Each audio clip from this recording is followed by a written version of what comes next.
So first ஒரு layer of chocolate போடுறோம் வைப்ரேட்டர்ல வச்சு, அதுக்கப்புறம் நட்டு போடுறோமா? அதுக்கப்புறம் ஃபில்லிங்ஸ் நட்ஸ் ஃப்ரூட்ஸ் அந்த மாதிரி ஃபில்லிங் போட்டு நம்ம அதுக்கப்புறம் ரீஃபில் பண்ணும்போது இந்த நம்ம பண்ற ஃபில்லிங்ஸ் வந்து சென்டர்ல ஆகும். ஓ ஓகே. ஸோ இப்போ திருப்பி ஃபில் பண்ணோம். 16 வயது நிலை படத்துல ஸ்ரீதேவி 10வது பாஸ் ஆயிட்டேன்னு சொல்லும்போது கையில ஒரு பைய தூக்கிட்டு ஆத்தா நான் 10வது பாஸ் ஆயிட்டேன் அப்படின்னு சொல்லுவாங்க இல்லையா? ஸோ இந்த ஜென்ரேஷன்ல பாரதி ராஜா அதே படத்தை எடுத்து அந்த சீன் வச்சாரு அப்படின்னா அந்த ஸ்ரீதேவி கையில பை இருக்காது, பைக்கு பதிலாக ஒரு சாக்லேட் தான் இருக்கும். பிகாஸ் எந்த ஒரு நல்ல விஷயமா இருந்தாலும் கையில சாக்லேட் இருக்கு, ஒரு ஷேரிங் பண்ணணும், ஒரு லவ்வா இருக்கட்டும், ஒரு அன்பு எதா இருந்தாலும் ஒரு நல்ல விஷயங்களா இருந்தா கையில சாக்லேட் இல்லாம இல்லை. ஸோ அப்பேற்பட்ட சாக்லேட் பிஸ்னஸ் நீங்கள் பண்ணீங்கன்னா நீங்கள் நினச்சி பார்க்க முடியாத அளவுக்கு வருஷத்துக்கு 30 லட்சம் ரூபாய் வரைக்கும் கூட லாபம் பார்க்கலாம். இப்போ இருக்கக்கூடிய மக்கள் என்ன பார்க்குறாங்கன்னா, சாக்லேட்டா அது குவாலிட்டியாக இருக்கா, டார்க் சாக்லேட்டாக இருக்கா, சுகர் கண்டென்ட் எவ்வளோ இருக்குன்னு அவ்வளோ விஷயங்கள் அலசி ஆராய்ஞ்சு பார்க்குறாங்க. ஏன் அது பெரிய பிராண்டடான சாக்லேட் கம்பெனியாக இருந்தால் கூட அதில் சுகரி கண்டென்ட் ரொம்ப ஜாஸ்தியாக இருக்கா, அப்போ அது நமக்கு நல்லது இல்லையா, அப்போ அந்த சாக்லேட் எனக்கு வேணாம் அப்படின்னு சொல்கிற லெவலுக்கு மக்களுடைய எதிர்பார்ப்பும் அவங்களுடைய அறிவும் ஒரு திறமையும் நல்லாவே வளர்ந்துருக்குன்னு நினைக்கிறேன். எந்த விஷயத்தை சாப்பிடணும், எது சாப்பிடக்கூடாதுன்னு ஆரோக்கியத்துக்கு அந்த அளவுக்கு முக்கியத்துவம் கொடுக்குறாங்க அப்படிங்கிறத நான் சொல்ல வரேன். ஸோ அப்படிப்பட்ட ஆரோக்கியமான ஒரு ஹோம்மேட் சாக்லேட் வீட்லேயே நீங்கள் தயாரிச்சிங்கன்னா என்ன ஆகும்னு நினச்சி பாருங்க. ஸோ இன்னைக்கு இந்த வீடியோவில் வீட்டிலேயே ஹோம்மேட் சாக்லேட் தயாரிப்பது எப்படி, அதன் மூலமாக வருஷத்துக்கு 30 லட்சம் ரூபா சம்பாதிக்கிறது எப்படி, லாபம் பார்க்கறது எப்படின்னு நான் சும்மா வாய் வார்த்தையில் சொல்லலை, லாபம் பார்த்த ஒருத்தவர் தான் நம்ம கூட ஷேர் பண்ணிக்க போகிறாங்க. Welcome to freedom Tamil business channel. நான் உங்கள் யுவராணி.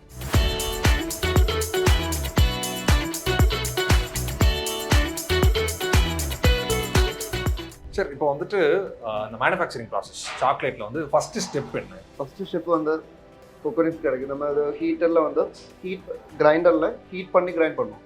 கண்டினியூஸில் ஒரு 8 hours ஹீட் பண்ணி கிரைண்ட் பண்ணால் இந்த கொக்கோ பீனில் வந்து கொக்கோ பட்டர்னு ஒரு கண்டென்ட் இருக்குது. இப்போ நம்ம கண்டினியூஸில் ஹீட் பண்ணி கிரைண்ட் பண்ணால் நமக்கு இது கிரைண்ட் ஆகி ஒரு பேஸ்ட் மாதிரி கிடைக்கும். அதுலேருந்து பேஸ்ட் செப்பரேட் பண்ணி தான் நம்ம 2 varieties ஆஃப் சாக்லேட் செய்யுது. ஃபர்ஸ்ட் வெரைட்டிஸ் வந்து மில்க் சாக்லேட். இதில் வந்து எல்லாம் ரெடியாக இருக்குது, மோல்டிங் இருக்குது. மில்க் சாக்லேட் வந்து 42% கொக்கோ பேஸ்ட். நம்ம இதில் இருந்து பேஸ்ட் அந்த மிஷினில் செப்பரேட் பண்ணிட்டு அது கூட 34% மில்க் சாலிட்ஸ், 23% சுகர் இவ்வளோ ஆட் பண்ணிட்டு சேம் டெம்பரேச்சரில் ஒரு 2 hours மிக்ஸ் பண்ணி எடுத்தால் நமக்கு இது ஹாட் சாக்லேட் மாதிரி கிடைக்கும். Cocoa paste, milk solids and sugar. So இந்த கிரைண்டிங்கில் வந்து எந்த கட்டம் வரைக்கும் பண்ணுறோம், எந்த ஸ்டெப் வரைக்கும் பண்ணுறோம்? அதுக்கு முன்னாடி வந்து நம்ம கொக்கோ சீட்ஸ் அது ஃபெர்மெண்டேஷன், ட்ரையிங், ரோஸ்டிங், அப்புறம் வந்து ஷெல்லை ரிமூவ் பண்ணி எடுக்கும். இந்த பீனில் வந்து ஒரு ஷெல் இருக்குது, அதில் டாக்ஸிக் இருக்கனால நம்ம ஷெல்லை ரிமூவ் பண்ணி எடுத்துட்டு அதுதான் கிரைண்ட் பண்ணி எடுக்கும். அந்த உள்ளே இருக்கிறது வந்து கொக்கோ நிப்ஸ். அது ஒரு 8 hours ஹீட் பண்ணி கிரைண்ட் பண்ணிடும். அதுக்கப்புறம் தான் பாக்கி ப்ராசஸ். அதுக்கப்புறம் அந்த ஸ்டெப். ஓகே, இந்த ஸ்டெப் வந்து ஜஸ்ட் கிரைண்ட் பண்ணி எடுத்து கண்டினியூஸ் 8 hours கிரைண்டிங். அப்புறம் 8 hours 36 டிகிரில வந்து ஹீட் பண்ணி கிரைண்ட் பண்ணுவோம். அப்பதான் அவங்க அதுக்குள்ள இருக்கிற ஆயில் அது பேஸ்ட் மாதிரி ஆகும். ஓகே, ஒரே டைம்ல எவ்வளவு குவாண்டிட்டி வந்து நம்ம கிரைண்ட் பண்ண முடியும்? நம்ம இப்போ ஒரு 100 கிலோ சாக்லேட்ஸ் வந்து 250 கிலோ சீட்ஸ் யூஸ் பண்ணுறோம். ஓகே, 100 கிலோ சாக்லேட் எண்டுக்கு ரிசல்ட் பண்ணுறதுக்காக 250 கிலோ சீட்ஸ் யூஸ் பண்ணுவோம். சீட்ஸ் யூஸ் பண்ணுவோம். ஸோ 250 கிலோ சீட் இதில் போட முடியுமா? இல்லை இதில் ஒரு 4 and 5 ஆகிட்டு தான் அரைச்சிருக்கோம். ஒரு 4 டைம் ஒரு ஸ்டெப்பில் எவ்வளோ கிலோ போடலாம்? ஒரு ஸ்டெப்பில் வந்து ஒரு 20 கிலோ 30 கிலோ 30 கிலோ அப்போ அந்த மாதிரி ஒரு ஓகே அந்த மாதிரி தான் இருக்கும். Okay, nice. ஸோ இதுக்கு அடுத்து இந்த 30 கிலோ அரைச்சி எடுத்ததுக்கப்புறம் அந்த ஸ்டெப் அதில் எடுப்போம். அந்த மாதிரி அதில் வந்து ஒரு 100 கிலோ சாக்லேட்ஸ் ஃபில் ஆகும். இப்போ இதுலேருந்து ஒரு 30 கிலோஸ் ஒரே டைமில் வந்து எடுத்துட்டோம். 30 கிலோஸ் அது வந்து 36 டிகிரி செல்சியஸில் வந்துட்டு இது பண்ணுறோம். ஆமாம், ஹீட் பண்ணி கிரைண்ட் பண்ணிடுறோம்.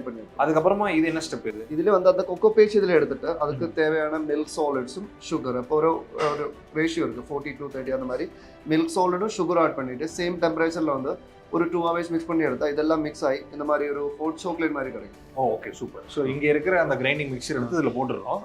என்ன டெம்பரேச்சர் இது சேம் 36 டிகிரி 42 எல்லாம் போடுவோம். நம்ம கொஞ்சம் பிஸி டைமில் எல்லாம் ஈஸியாக கிடைக்கிறதுக்கு டெம்பரேச்சர் 36 தான் மேக்ஸ். 36ல வந்துட்டு அந்த மோல்டிங் ஈஸியா இருக்கும். கிரைண்ட் பண்ணி எடுத்தது அப்புறம் மில்க் சாலிட்ஸ் போடுறோமா? மில்க் சாலிட்ஸும் சுகர் நார்மல். ஸோ அந்த எக்ஸ்ட்ராக்ட் பண்ண சாக்லேட், மில்க் சாலிட், சுகர் எல்லாமே இந்த மெஷினில் போட்டு 36 டிகிரி செல்சியஸ்ல வந்து மிக்ஸ் ஆகுது. இது எவ்வளோ நேரம் மிக்ஸ் ஆகுது? இது 3 hours 2-3 hours மிக்ஸ் ஆகும். ஓகே, ஆக்சுவலி இது என்ன, ஃபர்ஸ்ட் ஆஃப் ஆல் இது என்ன மெஷின்? இது வந்து ஆல் பர்பஸ் மிஷின். இதுல வந்து ஹீட்டர் இருக்கு, கிரைண்டர், வைப்ரேஷன், அந்த மாதிரி ஆல் பர்பஸ் மிஷின். இது நம்ம வெளியில இம்போர்ட் பண்ண மிஷின்.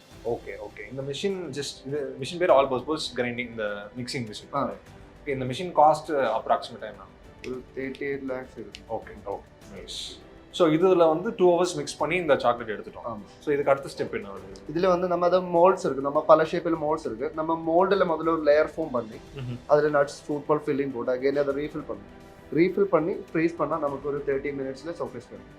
ஓகே. ஸோ இதுலேருந்து அந்த 3 hours பண்ணதுக்கப்புறமா இப்போ அதை எடுத்து மோல்ட் பண்ண போகிறோம். ஆமாம். ஸோ மோல்ட் பண்ணுறது நல்லா பார்க்கலாமா? பார்க்கலாம். ஸோ இது எடுக்கிறதுக்கு முன்னாடி ஏதோ பண்ணுறாரு, என்ன பண்ணுறாரு? வைப்ரேட்டர் ஆன் பண்ணுறாரு. ஓகே. அப்போ நம்ம இது மோல்டு எடுக்கும்போது நம்ம ஃபில் பண்ணும்போதுல பபிள்ஸ் வரும். அப்போ வைப்ரேட்டில் வச்ச இந்த பபிள்ஸ் எல்லாம் உடஞ்சிடும், இல்லைன்னா சாக்லேட்டில் வந்து ஷேப் கிடைக்கும். ஓகே. சாக்லேட் உருவாக்கம். ஸோ ஃபர்ஸ்ட் ஒரு லேயர் ஆஃப் சாக்லேட் போடுறோம் வைப்ரேட்டரில் வச்சு, அதுக்கப்புறம் நட்டு போடுறோமா? அதுக்கப்புறம் ஃபில்லிங்ஸ் நட்ஸ் ஃப்ரூட்ஸ் அந்த மாதிரி ஃபில்லிங் போட்டு நம்ம அதுக்கப்புறம் ரீஃபில் பண்ணும்போது இந்த நம்ம பண்ணுற ஃபில்லிங்ஸ் வந்து சென்டரில் ஆகும். ஓகே. ஸோ இப்போ திருப்பி ஃபில் பண்ணோம். இதெல்லாம் ஃபில்லில் வச்சு நம்ம மோல்ட் பண்ணியாச்சு, அவ்வளோதான். மோல்ட். ஃபர்ஸ்ட் ஒரு ஃபில் போடுறோம், ஃபில்லிங்ஸ் அந்த ஏதாவது நட்டு அது வைக்கிறோம், திருப்பி அந்த வைப்ரேட்டரில் வைக்கிறோம், திருப்பி ஃபில்லிங்கு ரீஃபில் பண்ணால் அவ்வளோதான். ஸோ இப்போ இதை எடுத்து அப்படியே ஃப்ரீஸ் பண்ணோம், அவ்வளோதான். ஓகே. இந்த சாக்லேட் பிசினஸ் பத்தி பார்க்கும்போது இது ஈஸியா இருக்குல்ல, இது நம்மளும் பண்ணலாம் போல் இருக்கு வீட்டில் அப்படிங்கிற ஒரு ஐடியா உங்களுக்கு வந்ததுன்னா எங்களுக்கு அதை விட சந்தோஷம் வேற எதுவுமே கிடையாது. பட் என்னதான் அந்த சாக்லேட் பண்றது மட்டும் இல்லாமல் இல்லை பேக்கேஜிங்கு, ப்ரைஸிங்கு, அது இதுன்னு இன்னும் கொஞ்சம் நுணுக்கங்களான ஒரு விஷயங்கள் கூட இருக்கு. ஸோ அதெல்லாம் நீங்க தெரிஞ்சுக்கணும்னா ஃப்ரீடம் ஆப்ல இதுக்குன்னு ஒரு ஸ்பெஷலான ஒரு கோர்ஸ் இருக்கு, அதை நீங்க டவுன்லோட் பண்ணி தான் பார்த்து கத்துக்கணும். அதனுடைய பெயர் ஹோம்மேட் சாக்லேட் வணிகம், ஆண்டுக்கு 30 லட்சம் வரை சம்பாதிக்கலாம் அப்படிங்கறதான் கோர்ஸினுடைய பெயர். ஸோ அதை நீங்க செக் பண்ணி பார்க்கலாம். சரி வாங்க, இப்போ சாக்லேட் எந்த அளவுக்கு ரெடியா இருக்கு அப்படிங்கறத பார்த்துட்டு வந்துடலாம். ஸோ இப்போ ஃப்ரீஸ் பண்றது எவ்வளவு நேரம் ஆகுது? ஒரு 30 minutes. -7 டிகிரில வந்து ஒரு 30 minutes. -7 டிகிரிஸ்ல 30 minutes இது பண்ணாம அதுக்கப்புறம் ஜஸ்ட் வெளிய எடுத்துட்டு பேக் பண்ணுவோம். திருப்பி போட்டு வெளிய எடுத்துட்டு பேக் பண்ணுவோம். சரி, ஓகே. அது 30 minutes ஆனதுக்கு அப்புறம் அதை பார்க்கலாம். இப்போ வந்து அந்த மில்க் சாக்லேட் சொன்னீங்க, ஸோ ஒயிட் சாக்லேட்டுக்கு வந்து பார்க்க முடியும். இதான் white chocolate machine. White chocolate நம்ம கொக்கோ பட்டரால பண்ணுவோம். கொக்கோ பீன்ல இருந்து கொக்கோ பட்டர் பவுடர் தனியாக நம்ம செப்பரேட் பண்ணி எடுப்போம். Cocoa butter, milk powder, milk sugar add பண்ணி தான் ஒயிட் சாக்லேட் செய்வோம். இதான் white chocolate machine. Okay. So இப்போ அந்த மிக்சிங் இருக்குல்ல, அங்கே அந்த சொன்னீங்க 36 டிகிரியில் மிக்ஸ் ஆக போகுது, இதுவும் அதே தானே? அதே டெம்பரேச்சர் தான், அதே மாதிரி தான், அதே ப்ராசஸ். ஆனால் இதில் வந்து கொக்கோ பவுடர் இல்லை, கொக்கோ பட்டர் தான் இருக்குது.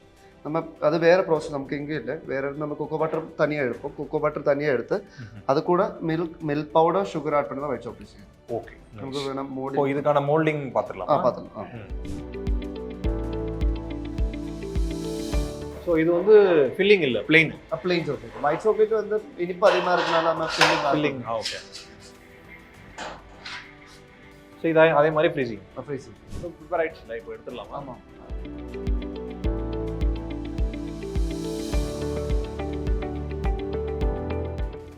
ஸோ இது வந்து ஒரு 15-20 minutes வச்சதா? ஆமாம். மூலப்பொருட்கள் இது வந்து ஆக்சுவல் ஃபுட் கிடையாது, இது டெமோ கொக்கோ ஃபுட். இந்த மாதிரி தான் இருக்குது. முதல்ல க்ரீன் கலர், மெச்சூர் டைம் இது வந்து எல்லோ கலரும். அப்புறம் வந்து பிரேக் பண்ணால் இதில் வந்து கஸ்டர்ட் ஆப்பிள் மாதிரி சீட்ஸ் இருக்குது. ஒரு ஃபுட்டில் வந்து 20 to 30 சீட்ஸ் இருக்குது. நமக்கு ஒரு 100 கிலோ சாக்லேட்ஸ்க்கு 250 கிலோ சீட்ஸ் வரும்.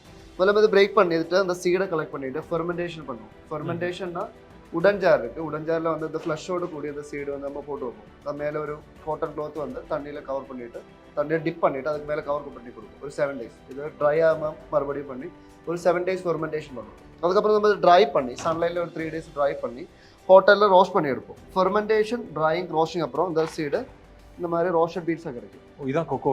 இதுதான் roasted coco peat. Okay. So இதான் அந்த ரோஸ்டட் கொக்கோ, அது உள்ள இருக்குது. அது ஃபெர்மெண்டேஷன் பண்ணி ட்ரை பண்ணி ரோஸ்ட் பண்ண அந்த மாதிரி கிடைக்கும். ஓகே. அண்ட் நம்ம அப்புறம் இதோட ஷெல்லை ரிமூவ் பண்ணி எடுப்போம். ஷெல்லு வந்து டாக்ஸிக், அப்போ நம்ம ஷெல் யூஸ் பண்ணுறது இல்லை. ஷெல்லை ரிமூவ் பண்ணி எடுத்தால் உள்ளே வந்து ஷெல்லுக்குள்ளே இருக்கிறது வந்து இது வந்து கொக்கோ நிப்ஸ். இது பீனு, அதுக்குள்ளே இருக்கிறது வந்து கொக்கோ நிப்ஸ். ஓகே. இதை தான் நம்ம ரா மெட்டீரியல். இதான் இது வச்சு தான் பண்ணுவோம். இது வச்சு தான் சாக்லேட் செய்யறோம். ஓகே. இது நம்ம வந்து கிரைண்டரில் முதல்ல சொன்ன மாதிரி ஹீட் பண்ணி கிரைண்டரில் கிரைண்ட் பண்ணி எடுத்தால் கண்டினியூஸாக பேஸ்ட் ஆகி மாதிரி கிடைக்கும். அதுலேருந்து பேஸ்ட் செப்பரேட் பண்ணி தான் மில்க், டார்க் அந்த மாதிரி. ஓகே. இப்போ நம்ம அந்த கிரைண்டரில் போடுறோம்ல, கிரைண்டரில் போடுறது இதுதான். அதாவது என்னன்னா இதுலேருந்து அந்த சீட் ரிமூவ் பண்ணி எடுத்துட்டு ஃபெர்மெண்டேஷன் பண்ணிட்டு ட்ரை பண்ணிட்டு ரோஸ்ட் பண்ணணும். ரோஸ்ட் பண்ணால் தான் ஷெல்லை ரிமூவ் பண்ண முடியும். ஓகே. ஈஸியாக வந்து ப்ரெஸ் பண்ண இது மிஷினில் தான் பண்ணுறது. மிஷின் தான். ஷெல்லம் இந்த மாதிரி ரிமூவ் பண்ணி எடுத்து இந்த கொக்கோ நிப்ஸ் தான் நம்ம ரா மெட்டீரியல். ஓகே. இது கிரைண்ட் பண்ணால் நமக்கு பேஸ்ட் மாதிரி கிடைக்கும். ஏன்னா இது ஒரு பீனில் வந்து 50% cocoa butter and remaining powder. Okay. Cocoa பீன்னா அதில் ஆயில் அண்ட் பவுடர் இருக்குது. அதனால ஹீட் பண்ணி கிரைண்ட் பண்ணால் பேஸ்ட் மாதிரி கிடைக்கும். நம்ம அதில் இருந்து பேஸ்ட் அப்புறம் மில்க்னா cocoa paste, milk solid, sugar. Dark chocolate நம்ம சுகர் ஆட் பண்ணுறதில்ல. நமக்கு 2 வெரைட்டிஸ் ஆஃப் டார்க் சாக்லேட் இருக்குது, 80, 100. 80ல் வந்து 80% கொக்கோ பேஸ்ட்டு, அந்த கிரைண்ட் பண்ணி எடுக்கிற பேஸ்ட்டு. அண்ட் 20% TBR பண்ணுறோம். 100% டார்க் சாக்லேட்னா இதை கிரைண்ட் பண்ணி எடுக்கிற பேஸ்ட்டு நம்ம அப்படியே டைரெக்டாக மோல்டிங் பண்ணுறோம். ரொம்ப கசப்பாக இருக்கும், அது ரொம்ப ஹெல்த்தியான சாக்லேட், டயபெட்டிஸ் வெயிட் லாஸ் பண்ணி அது கசப்பாக இருக்கும். அப்புறம் வந்து ஒயிட் சாக்லேட் வந்து நம்ம இது வேற ப்ராசஸ். நம்ம இது நார்மல் சாக்லேட் வந்து இது கிரைண்ட் பண்ணி எடுக்கிற பேஸ்ட். ஒயிட் சாக்லேட்காக நம்ம கொக்கோ பட்டர் பவுடர் ரெண்டும் எக்ஸ்ட்ராக்ட் பண்ணி எடுக்கும். இந்த கொக்கோ பட்டர்னால தான் ஒயிட் சாக்லேட் செய்யும். நார்மலாக வந்து மாய்ஸ்சரைசர் க்ரீம் லோஷன்லாம் கொக்கோ பட்டர் இருக்குது, இது வந்து எக்ஸ்ட்ராக்ட் பண்ணி எடுக்குது. இந்த கொக்கோ பட்டர் கூட மில்க் பவுடர் சுகர் ஆட் பண்ணி தான் ஒயிட் சாக்லேட் செய்யும். வேறு இது கொக்கோ பவுடர், இது வந்து அந்த பவுடர், அது நம்ம பட்டர் எக்ஸ்ட்ராக்ட் பண்ண அப்புறம் கிடைக்கிறது. ஓகே, இது hot chocolate shake cake ice cream chocolate flavour taste வரும், அதெல்லாம் யூஸ் பண்ணலாம். ஓகே, அண்ட் ஆல்கலைஸ்டு பவுடரும் கிடைக்கும் உங்களுக்கு. அது வந்து டார்க் கலராக இருக்கும், இது நேச்சுரல், அதனால தான் இந்த ப்ரௌன் கலர். அவ்வளோ ப்ராசஸ். ஸோ இப்போ வந்து ஃப்ரீஸ் ஆகி முடிஞ்சிச்சு. இது வந்து 20 மினிட்ஸ் விட்டோமா? 30 மினிட்ஸ். இப்போ இது கம்ப்ளீட் ஆயிடுச்சுன்னு நம்ம எப்படி பார்க்கறது? இதில் வந்து நம்ம அடியில் பார்க்கும்போது ஒரு ஒயிட் ஷேட் தெரியும். முதல்ல நம்ம ஃபில் பண்ணும்போது ஒரு ஃபுல்லாக நம்ம சாக்லேட்டோட கலராக இருக்கும். இது ஃப்ரீஸ் ஆன அப்புறம் நமக்கு அடியிலேருந்து ஒரு இது லேயர் விட்ட மாதிரி. ஓகே, ஆமாம், அங்கேருந்து கொஞ்சம் கேப் தெரியுது. ஆமாம், இப்போ இதை அந்த மாதிரி தட்டி எடுத்துருக்கோமா? இது ஆமாம். ஸோ அவ்வளோதான், இது வந்து ஃபைனல் ஸ்டேஜ். இது அப்படியே பேக்கிங் போயிருப்போம். நம்ம ஃபோயில் பண்ணி கொடுக்குறது செலக்ட் பண்ணுவோம். ஓகே, ஸோ மேனுஃபேக்சரிங் ப்ராசஸ் இதுதான் இல்லையா? இதோட முடிஞ்சிருது. மோல்டிங்கும் ஷேப்பிங்கும் அவ்வளோதான். ஸோ இன்னைக்கு இந்த வீடியோவில் ஹோம்மேட் சாக்லேட் எப்படி பண்ணுறது அதை பார்க்கும்போது ஒரு ஆசை உங்களுக்கு வந்திருக்கும். பட் நான் முன்னாடி சொன்ன மாதிரி தான் இந்த பேக்கேஜிங் ப்ரைஸிங்னு அடுத்தடுத்த ஸ்டெப்லாம் இருக்குல்ல, அது எல்லாத்தையுமே ஒரே வீடியோவில் சொல்லிக் கொடுக்க முடியாது. ஸோ நம்மளோட ஃப்ரீடம் ஆப்பில் இதுக்குன்னு ஒரு தனிப்பட்ட ஒரு கோர்ஸே இருக்குது. இங்கே சொல்லிக் கொடுக்குறாரு இல்லையா, இவரே தான் அங்கேயும் சொல்லிக் கொடுக்க போகிறார். இவர் சொல்கிறது உங்களுக்கு புரியுது ஓகே அப்படின்னா நீங்கள் தாராளமாக அந்த கோர்ஸை டவுன்லோட் பண்ணி செக் பண்ணி பார்க்கலாம். அந்த கோர்ஸுடைய பேர் ஹோம்மேட் சாக்லேட் வணிகம், ஆண்டுக்கு 30 லட்சம் வரை லாபம் சம்பாதிக்கலாம் அப்படிங்கிறதா கோர்ஸ். ஸோ அதை செக் பண்ணி பார்க்கலாம் ஃப்ரீடம் ஆப்பில். அப்படி இல்லைனா இந்த வீடியோட டிஸ்கிரிப்ஷனில் அந்த கோர்ஸ்க்கான லிங்க் கொடுக்க சொல்றேன், போய் செக் பண்ணி பாருங்க. அண்ட் இந்த வீடியோ பத்தின கருத்துக்களை யுவராணி எனக்கு நீங்க தெரியப்படுத்தணும்னு நினைச்சீங்கன்னா கமெண்ட் செக்ஷன்ல தெரியப்படுத்துங்க. தேங்க்யூ.